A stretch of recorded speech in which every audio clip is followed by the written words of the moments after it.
तुम्हें पता तो है कि मेरा अभी काम थोड़ा ठीक नहीं चल रहा है। तुम अगले महीने चली जाना शॉपिंग के लिए। अभी मुझे घर का किराया और बिजली का बिल भी देना है।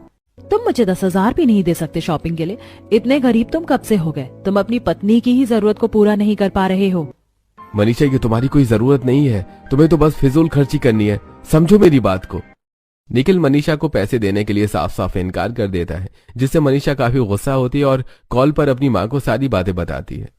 अब आप ही बताओ, शॉपिंग के लिए मुझे निखिल पैसे नहीं देंगे तो और कौन देगा? मैं तो परेशान हो गई हूँ। मुझे लग रहा है कि अनामिका और उसके घर वालों ने ही निखिल के कान भरे। बेटा तू परेशान मत हो, मैं तुझे 10,000 ऑनलाइन करवा देती हूँ, तो तू कर लेना आराम से शॉपिंग। जब से मनीषा की घर की आर्थिक स्थिति खराब हो गई थी, तब से मनीषा की माँ ही संगीता मनीषा को पैसे देकर उसकी मदद कर रही थी।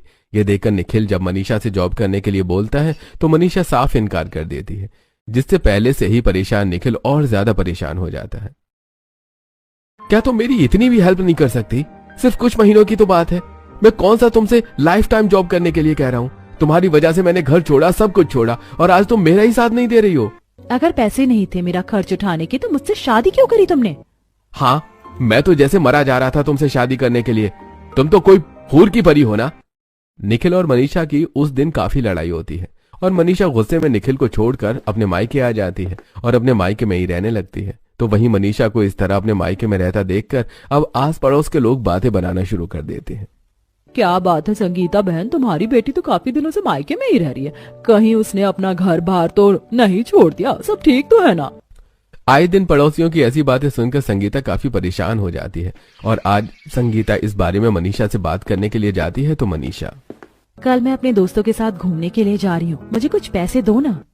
बेटा तुझे अपनी घर गृहस्थी की परवाह है या नहीं? 2 हफ्ते तो हो चुके हैं तुझे यहाँ रहते हुए। तू अपने ससुराल जा रही है ना? दामाद जी से बात की, जब देखो पैसा पैसा करती रहती है। अरे अब तू शादीशुदा है, कुछ तो अपनी जिम्मेदारी संभाल। माँ, मुझे आपसे ये उम्मीद नहीं थी। सही कहते हैं लोग कि शादी के बाद बेटी माँ पर बोझ बन जाती है। आपसे अच्छी तो मेरी सास थी।